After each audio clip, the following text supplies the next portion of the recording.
So you're sitting there, being against the Federation all because you stopped at Starship Troopers 2 because you weren't sure if you'd like to know more. Well, seeing as I had to watch this, you do as well. So why not let's both know more by covering today's topic, the God Bug from Starship Troopers 3. Because it's time you did your part, citizen, because after all, do you apes really want to live forever? Good lord, I'm using a lot of references. The obvious answer is that under a strict authoritarian government who pushes you into a literal meat grinder, I'm gonna go with a big nope on that. As the Federation has entered what it calls the Second Bug War, things are still much the same as they've always been. The Arachnid quarantine zone is still quarantined, humanity is still attempting to spread across the cosmos in an attempt to become the most dominant species, and the bugs are still completely wrecking us in ground tactics. But what's worse is humanity's outer colonies have begun to have bug asteroids land on them, infecting the planet with the Arachnid species. So in today's episode, we will cover why they appear to be so successful in this process, how their psychic abilities may play on a certain part of the brain of humans, which means our brains appear to actually have a similar setup to the Arachnids in some respects, and what that means concerning the God Bug. Alright, let's get to it. Okay, so some preliminaries. Up on screen, you'll see a timestamp. You can head there to get to what the God Bug does and what that means for humanity, but if you are like me, you saw Starship Troopers back when you were like 14 at 3 a.m., and you could not for the life of you figure out how you missed a third Starship Troopers movie, but then passed out. OG Sci-Fi Channel was something to behold, and it will sorely be missed. But for everyone else, let's discuss why if you are hanging out with what amounts to a brain-eating slug, trying to commune with it and then following its orders probably isn't going to be the best thing for you or your species' survival.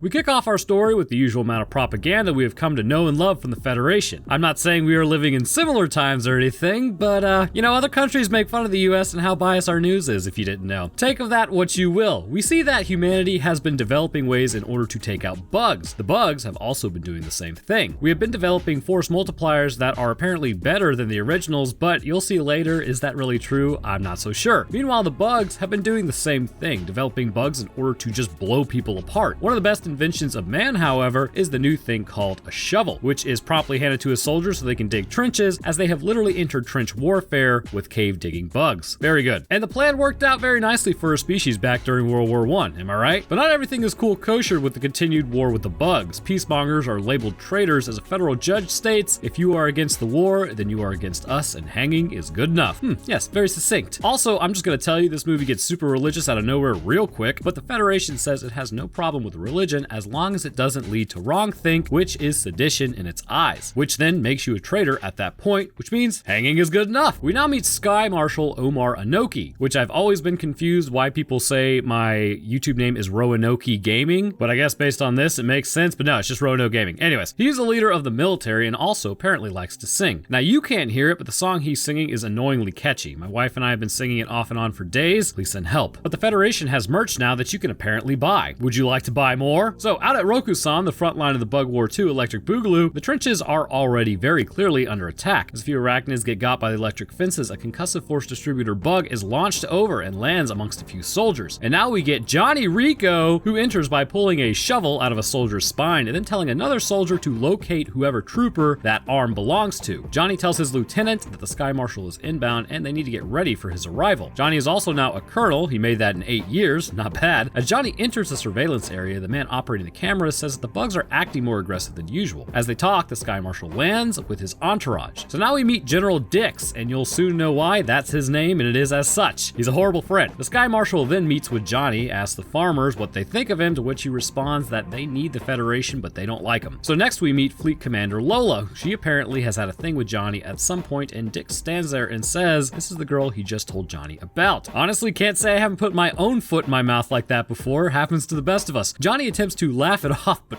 it's not working. The Sky Marshal tells the three to go get some beer while he tours the compound. As the Sky Marshal watches the bugs surrounding the compound, he asks the lieutenant what she thinks. She says that she hates the bugs, to which he responds, humans always hate what they don't understand. He seems like he's about ready to launch into the whole give peace a chance thing before the trooper walks up and asks to have his helmet signed. Okay, so here's the thing I don't get. In the trenches during an active invasion, farmers are still on this planet. Now, it must be a pretty large perimeter, I'm assuming, in order to still have farmers here, but they are mingling with the troopers in a bar, so it's farmers and soldiers, historically a great combination. As the trio enters, the farmers are pretty much already hammered and poking fun at the general. It starts out as him just ignoring it, but eventually turns into an altercation when words get thrown around after, strangely, one of the farmers yells about the hanging like he wanted to see it, but when he does, he then gets upset. I suppose that's a pretty normal reaction, but this in turn becomes a brawl with Johnny stepping in to protect General Dix. However, Dix, in both name and behavior, says that he can can handle his own fight, because obviously he's upset about Johnny and Lola cracking jokes about their past together. The thing is, all three of them are supposed to be like really good friends. So Johnny lets Dix get his butt kicked by the farmer as he yells out articles that he's violating. Eventually Dix says it's gone on long enough, and the last article he's in violation of allows him to pull out his force multiplier and end him. Johnny grabs Dix's arm and pulls him away before he can land it. But then again, Dix is a dick. He yells at Johnny saying that he failed to obey orders of an officer and that he's loyal to his duty and not his friendship. Lola attempts to calm him down, but he's almost dead set on it. Dix has everyone in the bar arrested and Johnny almost arrested as the power is cut, meaning the fences are down. Dix tells Johnny that he's still under arrest, to which Johnny says that he will see him in his court-martial, punches Dix in the face, which he deserved, and then goes to fight some bugs. As the bugs break through the fence, well, everyone immediately forgets their training. Every other squad not associated with Johnny Rico just gets straight up pushed back and eaten, or I guess just ripped apart. Again, these force multipliers, they really don't seem to do much of anything despite them being like, oh, they're so much better. So it really just becomes a trample fest at first. Everyone's getting torn to shreds as arachnids continue to pour in, and eventually Johnny's squad shows up with what appears to be actual tactics, which seems rather effective, and their bullets just apparently hit harder. You know how it is. As they drive back the arachnids, they eventually get to the commander bunker as Johnny asks about the Sky Marshal. His lieutenant says that she lost him, to which he responds, good, they'll hang us all together then, which, I mean, that sucks. Anyhow, as Dix stumbles around, he eventually locates the Sky Marshal in the chaos. He escorts him back to the ship, and also fun fact, I didn't notice this watching this movie, but running it at 2 times the speed, as I can,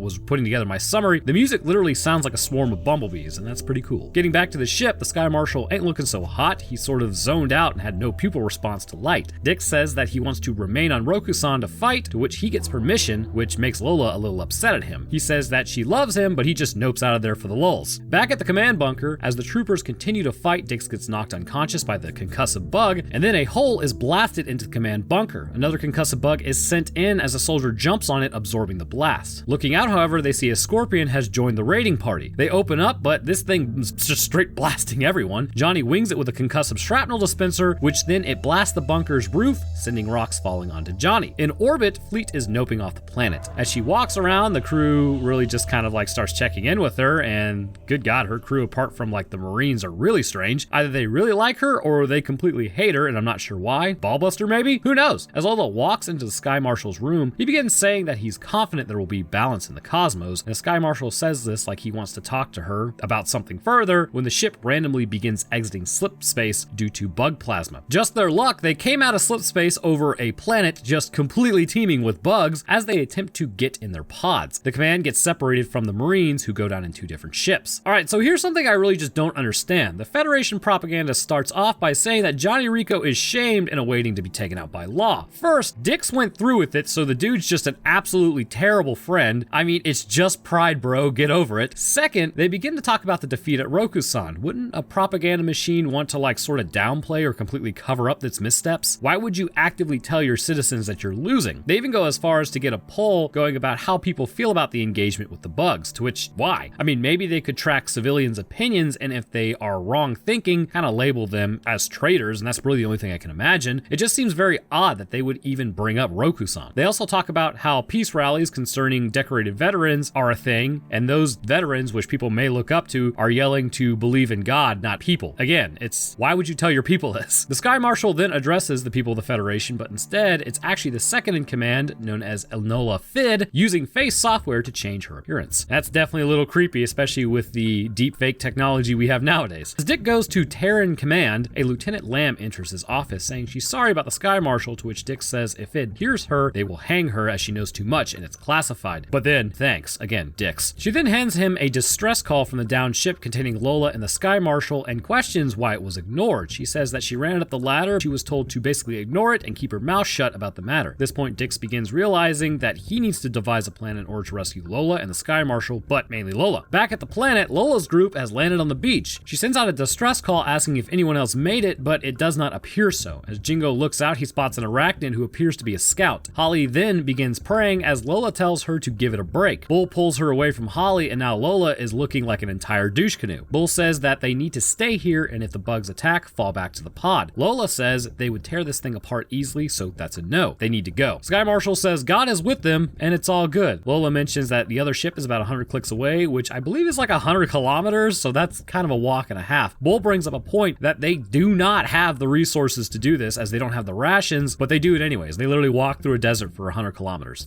You definitely would not survive that. Meanwhile, Johnny is at his hanging. He tells the guy to get on with it, and as he's dropped, the other two meet their end, but Johnny falls to the floor as his noose was untied. Dix shows up and says that this is classified and that he needs Johnny alive. Again, that was his friend for years, and apparently he didn't even care that he was getting a noose had that transmission not come through and he needed him. I mean, man, again, this guy just totally sucks. Dix walks with Johnny and tells him that the brain bug from Starship Troopers 1 is still alive and they are keeping it in a bunker. Dix says that he needed someone he could trust, and that's Johnny. Well, that's a completely one-sided arrangement. He laughs it off and continues walking like he's not a complete and utter tool. Not sure if you guys are picking up on it, but I despise disloyalty when you have earned it from your friends and family, and this dude is the worst example of a good friend. Okay, that's gonna be the last thing I say about it. I'm done complaining. So, back on a planet, an ugly planet, a bug planet, the group is still on their way, Shrek montage style, to the fleet ship. As they walk through a desert, bugs appear to be keeping track of their movement and always staying off in the distance, but following them nonetheless. Also, why did Lola need a pair of binoculars to see those bugs when you can just see them with the naked eye easily? Who knows? The Sky Marshal says that perhaps they find themselves in the presence of a higher power, and that's why they are alive. Perhaps, but not the right power. We get some more propaganda before getting back to General Dix and Johnny. They're at a world that humans had found earlier in our conquest known as Sanctuary. They are worried that if the bugs find this planet, then the next stop is Earth. So apparently it's rather close to our homeworld. That said, humanity has developed a planet-cracking counter, which apparently is quite controversial. But ain't that humanity for you? We figure out the universe secrets and then we use it to build better spears and axes. Classic. Dix and Johnny discuss why the command would ignore the distress call from the Sky Marshal. Johnny questions how many in his regiment he will have for this rescue mission. Dix says that he will not have a regiment of men, not even close to that. Instead, he will have 7 people. Johnny says why he didn't just allow him to be hanged if he's going to be meeting his end anyways, because it really doesn't matter. To which he turns and then sees the shadow of what appears to be poorly designed CGI mechs that appear later, and they just seem to be assets from a 2003 PlayStation game. This satisfies Johnny's bug lust. Back in the desert, Lola talks to the doctor. The doc says that he hasn't seen the Sky Marshal in a week, or didn't see the Sky Marshal in a week, and apparently he caught religion during that time. Sky Marshal told the doc that if humanity stays on the course that it is currently, the bugs will end up having to wipe out humanity as a result. Lola says the Sky Marshal has lost it and then asks if he's fit for duty. The doctor replies saying this is a very uncomfortable conversation, and she says that she needs him to turn the group's growing fanaticism concerning their love for the Sky Marshal. Later that night, they create a fire from God knows what because this is a barren desert. You know what, actually, maybe it's that little bush right there. I don't know, it could be that. And also, what is that bush doing out there exactly? And this is an important point for later, just so you know. There is foliage, or at least leftover foliage, on this planet. Just something to remember. As the group prays before eating, Lola walks off to do her own thing. Bull asks if they are going to be rescued, as the Sky Marshal is a psychic, so he would know. But really, he doesn't. The Sky Marshal asks the group if they have faith, as the doctor says he believes in the Sky Marshal. Anoki says don't believe in him, as he's just a man. As he does, the ground opens up and swallows the doctor whole. As he looks down, something grabs him. Jingo almost falls in, and as the Sky Marshal then looks down into the crevasse, an eye is shown to be staring back up. We now jump back over to Rico, who has a squad to command. He says it's the triple-double super secret program, and if you say anything, you'll be hanged. A lot of that seems to be going around, apparently. They then head out to the Arachnid quarantine zone. Dix radios back to Lieutenant Lamb, but she's been ordered to be put down by Anolo Fid. Dix confronts her and says if the council finds out, Anolo is screwed. Sensing that he has the upper hand, he tells her to give him the coordinates of where the Sky Marshal is, resign, and he won't say anything. So he does not have the upper hand, as a force multiplier is pressed to the back of his head after threatening her, and she mentions how he has no idea what's actually going on. Next, it's time for the old propaganda machine to keep turning out the hits. A supposed meeting was called amongst the council with General Dix attending and the Sky Marshal Anoki. However, during the apparent meeting, a concussive force dispenser was ignited, which led to the disappearance of both Dix and Anoki. They then pin the crime on the veteran turned pacifist from earlier, as they apparently are setting up a silencing operation to cover their tracks as to what's happening. Back on the planet, Jingo ends up freaking out and getting smacked by Lola, so resolve is beginning to break amongst the group. I mean, honestly, probably because Lord knows how far they've actually come at this point. As they walk, continuous earthquakes are then felt. As Jingo goes to go back to the beach, bugs begin their attack running after Jingo. He ends up hiding behind a few pillars in order to avoid the bugs. Lola says those aren't rocks, and the Sky Marshal says that they are the bones of God. Pincers then exit the rock and drag down Jingo under the ground. The Sky Marshal says soon they will all be delivered. I don't know. I would start to kind of get suspicious of this guy at this point. So back to Johnny. The hardware they are going to be using are the 2003 PlayStation mechs, and they are hardwired into the nervous system of the human body, which is actually a pretty cool concept. They are told to strip down to do a bioscan, which Matt is going to have to blur out this, like, it goes on for a while. But what's worse is the camera lingered for like a half second too long on Johnny, and let's just say I never needed to actually see the anatomy of Casper Van Dien, but I have, have, and I have to live with that now. We finally get some information at this point, that there is a whole different side to this war that has never really been talked about. As Fid, Dix, and this other dude go down into the bunker, Fid questions if Dix knows about the side effects of being in the presence of the brain bug, to which he responds, what side effects? She begins saying that as someone spends a lot of time around that bug, it has deleterious effects that are both physical and psychological. They allowed people around that thing without fully understanding its capabilities. The helper dude asks Dix if he knew that the Sky Marshal caught religion, and then he shows him a video of Anoki. He refers to it as Beamacoitl, or the god of bugs. He appears to be trying to form a peace with the Arachnid society. After this information, they realize that the brain bug is a link back to this god bug and they need to destroy it. This sends the brain bug into a bit of a rage. As they try to close the window to contain it, it sends out a blast of psychic energy, could be sound energy, that begins popping heads left, right, and center. Before it is able to completely take out everyone in the room, Dix is able to pick up a force multiplier and put it down, severing the connection and stopping the psychic energy attack. Fid goes on to say that the most powerful man in the world finds God and then does exactly what he's told. He doesn't think, doesn't protest, just does what he's told. She views this as an interesting prospect for the human race, but they need to deal with the matter at hand concerning the bugs doing it. Back on the planet, the Sky Marshal is just straight prancing around. Holly and Bull talk about getting married in a church before the Sky Marshal yells that the ship is here and that they have been delivered. They said that they never doubted him or God for a second, to which he responds that they will all know the name of God, the one true God, Beamacoitl. Well, I don't remember God being called that, and neither does anyone else, so they officially are on sort of like the scent that the Sky Marshal has completely lost it. Lola says the Sky Marshal has got religion, but it's their religion, not ours. Holly yells it's the wrong God, and this whole movie has just been a giant trip at this point. Entering the ship, Lola tells Holly to guard the door. The bodies of the Marines inside of the ship haven't moved, and apparently as they entered space, their ship sprung an air leak, and they were gone before they even hit atmosphere, hence why they didn't follow the drop pod down. Bull says if he can seal the ship, they can make orbit and get off the planet. As he goes to fix it, Holly has the ground split around her. As she turns around, a ton of arachnids arrive. Bull takes a pincer through the leg defending her, and then is yanked up into the air.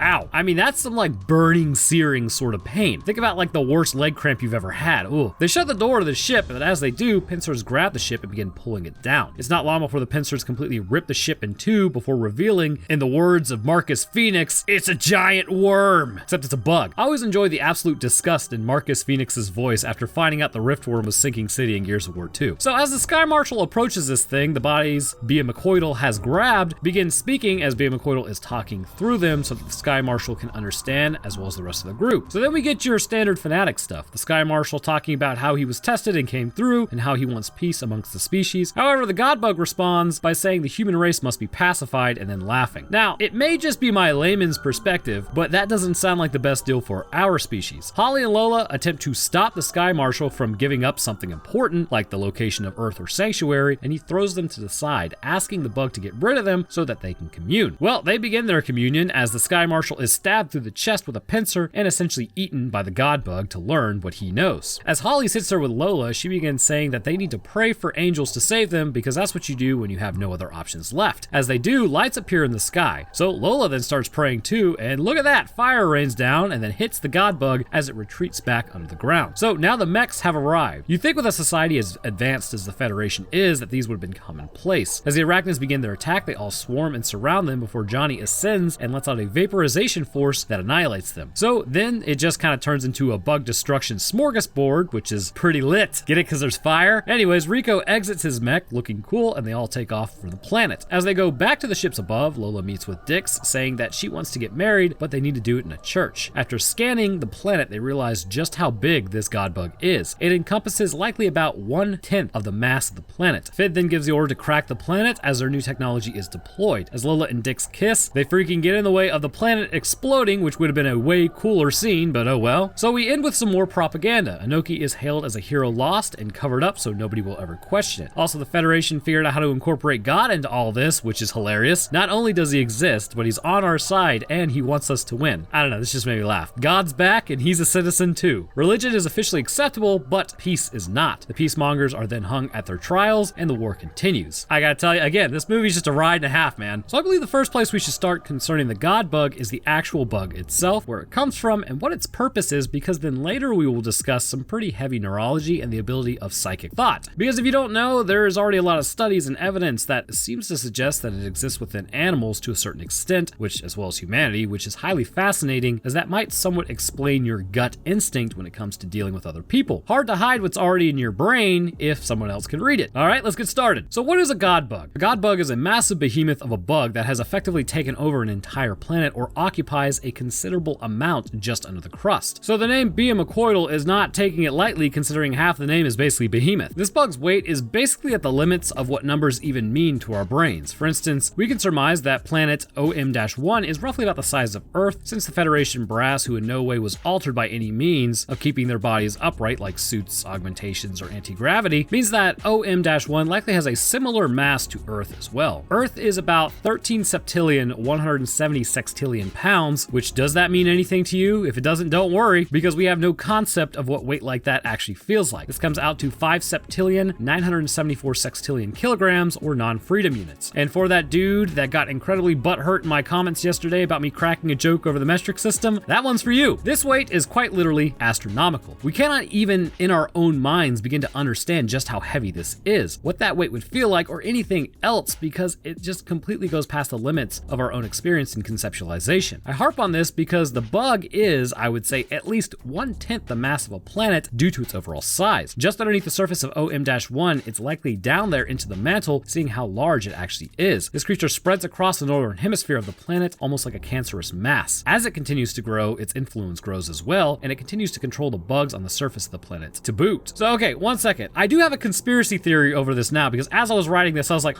so you ever notice how literally every single planet the bugs control is a desert world? Maybe not like every single one, but most of the planets, even those who actually still have water on their surface, which means they should still have weather patterns. The surface appears barren. Now, a case could be made that while having a habitable atmosphere, for both these bugs and humanity, nothing else grew there, which brings us to the point that it's likely why we are in competition with one another, because we have similar metabolisms. But my point is, I'm beginning to suspect that the planet becoming barren in a complete desert isn't just by accident. The fact is, we have no clue how many god bugs are out there underneath the surface, as this is the first one the Federation actually came into contact with. And because of that, it's not like we were even looking for them. I'll go into this further, but to support my later point, we need to talk about where the god bug comes from, because it's clear the god bug is an organism like any other from its own species or us. It's not celestial or immaterial, but instead is quite mundane. This is why it is able to be taken out by the end of Starship Troopers 3 when the entire planet is cracked. Turns out when you crack a planet, nothing good comes up from a crater. Am I right, Isaac? Anyways, the beginning stages of a god bug is just your humble brain bug. The brain bug, which has already been discussed in my original Starship Troopers episode, so we don't really need to go too much into it, but for all those who really don't know, it has a long proboscis that exits out of the opening of its face. It's then shoved into the skulls of enemies, specifically humans in this case, to suck out the brains and gain an understanding of enemy movements, military positions, and intent. Sucking out a few human brains, they realized most of the population was bloodthirsty, indoctrinated into an authoritarian regime, and hated the bugs, which should be expected considering the bugs were also taking out humans' friends and companions. The brain bug is quite large, at least the one found on planet P, as it took several soldiers working in unison to pull it out of its cave after the Arachnid warriors had been subdued. But with that said, I actually can't remember if I went into the process of how it may work, so let's discuss that for a moment, shall we? When the proboscis enters the skull, it likely pierces all the way to the midbrain, piercing the optic nerve, seeing as what happens when people's eyes roll back up into their head, although considering a giant rod being shoved into your brain, I imagine that would happen anyway due to the involuntary muscular contractions from a large surge of electrical activity. Once in the brain, it will begin sucking out the brains through a large straw and into its own body. However, this isn't for nourishment, but actually has a purpose related to its survival. Once the brain enters what I can only imagine to be a non-digestive holding sac, there must be a form of liquid that is released. So here's the thing, while the brain is broken up quite heavily, judging by what we see in the straw, large pieces of the brain are still quite intact. So while it may be looking at broken memories, those pieces of the brain may still be active if poked in the right manner. At this point, by the way, you are completely gone.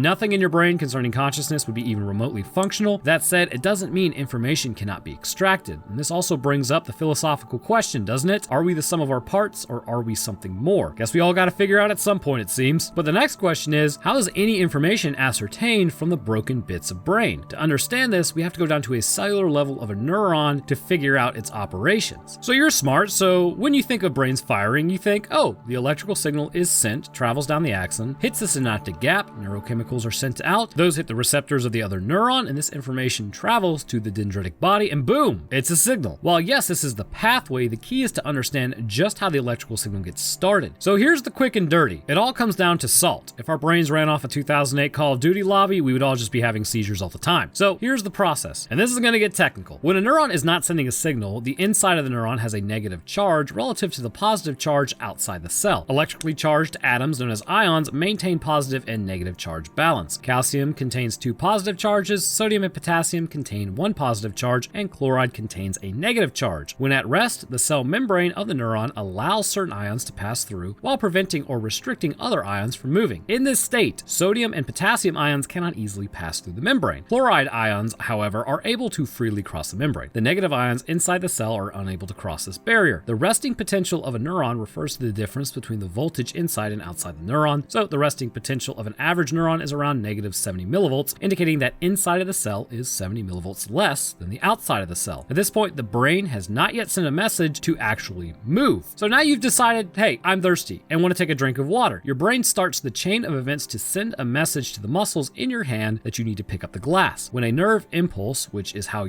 neurons actually communicate with each other, is sent out from the cell body, the sodium channels in the cell membrane open and the positive sodium cells surge into the cell. Once the cell reaches a certain threshold, an action potential will fire, sending the electrical signal down the axon. The sodium channels play a role in generating the action potential in excitable cells and activating a transmission along the axon. Action potentials either happen or they don't. There is no such thing as a partial firing of the neuron. This principle is known as the all or none law. This means that neurons will always fire at their full strength, and this ensures that the full intensity of the signal is carried down the nerve fiber and transferred to the next cell, and that the signal does not weaken or become lost the further it travels from the source. The message from the brain is now traveling down the nerves to the muscle in the hand. After the neuron has fired, there is a refractory period in which another action potential is not possible. The refractory period is generally about 1 millisecond. During this time, the potassium channels reopen and the sodium channels close, gradually returning the neuron to its resting potential. Once the neuron has recharged, it is possible for another action potential to occur and transmit the signal down the length of the axon. Through this continuous process of firing and then recharging, the neurons are able to carry the message from the brain to tell the muscles what to do, such as holding the glass, take a sip, and then put it back down. So now that we have an understanding that it all essentially comes down to salts changing the charge along the cell to fire the neural impulse, this happens like every single time. Not like every single time, it does happen every single time. In fact, you listening to me right now is causing this to happen. I am actively using your salts and ATP energy right this second. Thanks for investing in my rambling. It means a lot. Anyhow, once your body's salt regulation is disrupted from brain sucking, the process would normally end, but that doesn't mean it has to. Similar to actually putting salt on a fish that's already been filleted and watching its muscles contract, rather than the salt affecting the muscles, the salt can affect the neurons. And this means you can do a similar thing to the brain. The brain bug appears to have a way to force the neurons that it just sucked up to fire. Whatever sac the brain is in would likely have specialized cells lining the surface to detect neurons firing within the destroyed brain after the sac has been flooded with fluid to encourage the cells to undergo the action potential needed. At this point, the areas would all fire, which would be detected in a similar manner to an EEG machine, or at least the operation of an EEG machine, detecting and with our technology currently being able to actually interpret certain electrical activity. The brain bug would appear to have this as well and be able to ascertain the information needed. It would also appear that the more brains the brain bug sucks up, another attribute would begin to arise: its ability to read minds without sucking out the brain, communicate with the enemy if it will listen, and physically attack others, causing devastation to their brains. Although this may just be a noise generated, like I said earlier, but we'll go into that momentarily. As the brain bug continues to grow, it's clear, as made reference by General Dix, that they don't know how large these things actually get, but that it has continued to become larger and also appears to have developed new skills as it did. Sky Marshal Anoki, having been familiar with this creature, would eventually begin hearing a voice that he considered God in his head through the brain bug, which brings us back to the original point before the neurology lesson: the desert planets and the bugs. I believe that the God bug is not the only one out there. It is simply an in-state organism after a planet has been completely pacified, which I use that word considering that's the one it used to refer to the human race in no uncertain terms. I think once the local population is wiped out, the next thing is all plant life and nutrients are extracted from the surface in order to fuel the growth of the brain bug into the God bug. I don't think it's a coincidence, again, that most, if not all, the bug planets are barren wastelands, and in fact, we do see that there was some foliage on OM-1 that they were burning for fire that night, yet even around bodies of water, there's just absolutely nothing. And this is because the nutrients needed to grow an animal to 1/10 the size of a planet had to come from somewhere, and it appears to come from the surface. This would also explain the atmosphere still having oxygen to use for both species, but there being no apparent life form creating that oxygen. And this would also mean brain that the bugs are actually just as destructive as humanity, if not more so. These brain bugs then are the precursors to god bugs. OM-1 is simply a planet that has been under bug control for an extremely long period of time. So long, in fact, that while not their original home planet, it may have been one of the original planets colonized with the bugs back when humans were likely still throwing spears. Because to grow to that size and strip a planet bare takes a long time. This is also shown with the brain bug the Federation currently has, and even though it has grown, it has done so very slowly. First, it must be a slow growing process, and second, less nutrition for it to take in as it fed rather than having free access to the environment. As the brain bug progresses into the god bug, new abilities and powers are obtained, with the main one being the ability to talk through other species like puppets, and their ability to share information telepathically across great distances with one another, but also their subjugation of the human brain. I would not doubt again that there are several of these things, if not one on every planet, much like the Brethren Moons who communicate via networks of sorts. These creatures do the same. The god bug is able to communicate with the brain bug the Federation has, and this proves that they are communicating with one another. This indicates that while the Sky Marshal was eaten and assimilated into the god bug, despite it being blown up with the planet, it most certainly told the rest of the god bugs out there about our species and the knowledge that it gained. Because for it to even have an understanding of humans, it too gained information through the eyes of the brain bug. Okay, but enough harping on the connection. We probably get it by now that they are all interconnected. So the question becomes, how? To understand this, we again need to learn several things about the brain and the general physics behind it. So strap in because this is going to be fun. I promise you, maybe not as technical as the last portion, but every action potential in the brain itself is an electrical charge. The thing about electrical charges is they tend to produce a slight electromagnetic field as well. These electromagnetic fields are super small. It might make you think that they're not very important because they're not really strong enough to do anything. But then I would point you towards animal migrations and the movements of birds. Let's talk about migration first. Animals that head south for the winter and north for the summer may make you think, oh, well, they're just looking at the sun and what angle it's at. But if you were not aware, species from every vertebrate category has some form of guide by magnetism, if you will. Now, there are varying strengths to this, obviously. We Homo sapiens do not migrate by magnetism, but it does make it rather interesting, does it? The feel of magnetism influences behavior during certain times of the year when other environmental factors come into play. This magnetic field sense is the first step to understanding that something, apart from an animal's regular five senses, can literally feel a planetary influence and respond effectively to move south during the winter in order to keep themselves alive. And the second thing I would like to reference is the movement of birds. We've all seen them, which is a weird statement to say out loud. I don't know why I wrote this like this. Anyways, it seems like out of nowhere, they all change direction on a whim. Now, taking off makes sense. I mean, one goes, then another follows, and so on and so forth. But the way they fly almost seems way too in sync. On top of this, we know that they have a strong ability to sense magnetism, which is what we see when goose fly south every winter. While not 100% confirmed, there's a hypothesis floating around out there that the action potentials generated inside of their brains may be in fact making electromagnetic fields strong enough for others to feel it, which in turn alters their behavior, much like migration does. Because of this, and no clear communication indicating that they are really telling each other what they're going to do, would suggest that this idea is kind of gaining some traction because it seems like the one that makes the most sense. Remember, they're not talking amongst each other like, hey, let's go left, hey, let's go right. They're just doing it as a group almost simultaneously. All this is to say, look at how Anoki interacts with the brain bug. While humans don't apparently have the ability to feel magnetic fields, I would hazard a guess as to say we simply just don't feel it strongly. Animals who migrate get the feeling that they need to migrate, not interpreting the magnetism as being like, oh, the planet's telling me to migrate. Anoki putting his head right up against the brain bug, it's clear that due to the action potentials in this animal, it's generating a magnetic field. This magnetic field may in fact be strong enough to fire certain neurons in specific locations of the human brain. This honestly might be making Anoki hear the inner voice that's telling him what to do. This voice is from Biomacoidal using the brain bug as a conduit to influence the neurons within the brain case of the Sky Marshal. It's also been shown it has deleterious effects on the human brain as well, which would further break down the ability of the Sky Marshal to rationalize what he's hearing or become skeptical. And this might be a perfect storm scenario. As made mention, the Sky Marshal is in fact psychic. So what does that mean exactly? Well, the Federation's form of psychics are basically able to read the minds of others. Now, from what I've seen, this does not mean they're able to actually put information into the brains of other people, just quite literally feel what others are feeling. In Starship Troopers 1, Carl Jenkins was capable of placing his hand on the brain bug and understanding that it was afraid due to the proximity he was with it. With Anoki putting his head on this creature, I say that the creature is in fact generating its magnetic field or electromagnetic field, but also that the psychic may have a higher affinity for changes in magnetic fields produced by action potentials in the brain. Humans have a lower ability to do this as our brains are smaller and we're still kind of a young species, but the bug race, being much older, would likely have specialized organs in their brain to actually pick up magnetism and interpret it much more effectively. So essentially, it is able to just barely link up with those who are psychic in the human race. But the problem is, we put the people who are psychic at the top of the military because we assume them to be the most intelligent, and this causes action potentials to fire in their neurons to literally talk in their head. So my second to final question is, how does the psychic ability actually work in humans in order to understand the brain bug conduit and the god bug? It basically just goes back to what I've been talking about throughout. It's clear that the psychics have a specific ability to feel these electromagnetic fields that are much more minute, and that a normal person just doesn't have this. With this ability, if a person thinks about something, they're able to take this field and then in turn understand the wavelengths with their own neurons, because much like the action potential that created it, that energy is transferred into the neurons and fires in much the same way as the other person's brain, giving them a clear understanding of what the other brain is thinking. Think of it like a river flowing with a creek branching off. It's the same water that's flowing in the river, but it's going somewhere else and is able to be utilized without influencing the original river. The bugs have a stronger version of this, as likely they have had it for a while and are able to project thoughts and force a firing into the brain of psychics rather than just having the psychic pick up their intentions. This in turn can cause damage to the brain of the psychic, seeing as it's forced firing, which again, considering there's a refractory period of neurons, it may not be ready to fire again, which can burn it out. And this almost is an unintended consequence of communicating with a human, as their brain just isn't ready for that level of thought. This idea is shown when nobody else who's psychic seems to be affected by the god bug literally being underneath their feet. We see the Sky Marshal, whether in warp space, which will be important here in a moment, or Roku-san, or on the planet, has those weird kind of phase out moments where the god bug is communicating with them, but with everyone else, despite this being a magnetic wave, clearly doesn't feel it or pick up on what's happening. This is also why likely the brain bug at the very end chooses to take people with whom it can communicate through to speak to those who do not have the ability to hear him inside of their heads. This is for all three of them to listen to, not just the Sky Marshal. So, final question. Understanding that likely it's electromagnetism, how is this able to travel? Last I recall, magnetic fields are quite limited. And you would be correct to a degree if you asked this. Magnetism itself appears limited, but in reality, magnetic waves are a wavelength and in theory can travel basically to infinity, much like any other wavelength. We have detected radio waves, for instance, about 14 billion light years away, which, as you might guess, is pretty far. But there's also something interesting that happens. As the ship gets off Roku-san and travels through space, it is in a literal slip space, which indicates that it is in a plane of existence that we ourselves, with our current level of technology, are nowhere near privy to. Because of this, you would need to have a firm understanding of quantum mechanics and universe manipulation. But they are literally knocked out of slip space by bug plasma at the exact moment they needed to. This planet would have taken fractions of a second to bypass at those speeds, meaning the god bug was able to interact and influence the Sky Marshal even in slip space to calculate the exact moment, and I mean the exact moment, his ship would be passing by the planet, because even half a second off and they would have been gone. This means that the electromagnetic waves are traveling in all directions in our universe, because I doubt the god bug could specifically focus any waves in a particular direction, and even then, they only travel at light speed. So this also opens up another prospect. Considering slip space is hypothesized to be outside of our universe, and this is going to get really technical here, and I am not like a quantum engineer or whatever they call it, but I do know some things about it. But this would mean that the god bug would be working on the quantum level for communication. And this could be something as easily as potentially the idea of Hawking radiation. So Hawking radiation is essentially particles will materialize and immaterialize at random, and they always appear in doubles. And when one appears close enough to a black hole, one falls in and then one takes off, and that becomes Hawking radiation. So if the communication is on the quantum level for the god bug and it is able to materialize particles potentially near others that it is trying to talk to, especially if they're psychic, potentially it can create micromagnetic fields in specific areas, which then influences the person they're trying to influence, especially if they are psychic. Or this works for communicating with other god bugs and brain bugs. Take that with a grain of salt. Again, quantum mechanics was nothing I studied. I just occasionally look into it. So the god bug acts as an electromagnetic beacon which spreads out and talks to the other god bugs and brain bugs on different planets or on the quantum level, almost like how Bluetooth works. Once hitting the brain bug at the Federation, the signal would be strengthened using the brain bug as a conduit in order to affect the magnetic sensitivity within the brain of the Sky Marshal. Had the brain bug not been there, then likely the signal would have been too weak to actually do anything, as the dementia effects in the Sky Marshal's brain brain would have not taken hold as quickly, or if at all, because he could have really just dismissed any passing thoughts of his own. But with it being enhanced, his fate was sealed. This psychic ability also appears to be just in the brain bug itself, because while the brain bug was basically accepting orders from the god bug and interpreting those, once they basically said they needed to get rid of this thing, it launched its attack on the soldiers, which it could have been sound that it was emitting, but it doesn't seem to have done this before. What it appears to be is a psychic attack that overpowers the brains of those less advanced, at least in comparison to the psychics, and has literal physical manifestations such as exploding faces and brains. I would have to say that this was the literal energy entering the brain, boiling it, and creating internal pressure, which is why it explodes outwards. However, if it was sound, then this would suggest it was a resonating frequency that did much the same thing, as after all, sound is just energy traveling through the air. This resonating frequency vibrated the neurons in the brain, which created heat, much like a microwave vibrating water molecules. This in turn also created pressure, which then blew out the faces of those, and those further away experienced great pain from the process beginning to happen to them. This would imply that the Federation not only needs to deal with the physical threat, but also pull their psychics off of the planets with suspected god bugs, as they can be converted, and as Fid puts it, used by the ultimate weapon, where they no longer question orders and they will do what they are told. Which, after dropping this on us, I wish Starship Troopers 3 wasn't so dumb, because this is actually a really cool concept I wish we could have seen delved into further, because dealing with mass is easier than dealing with energy. Again, look at the markers from Dead Space. How do you stop what you can't see?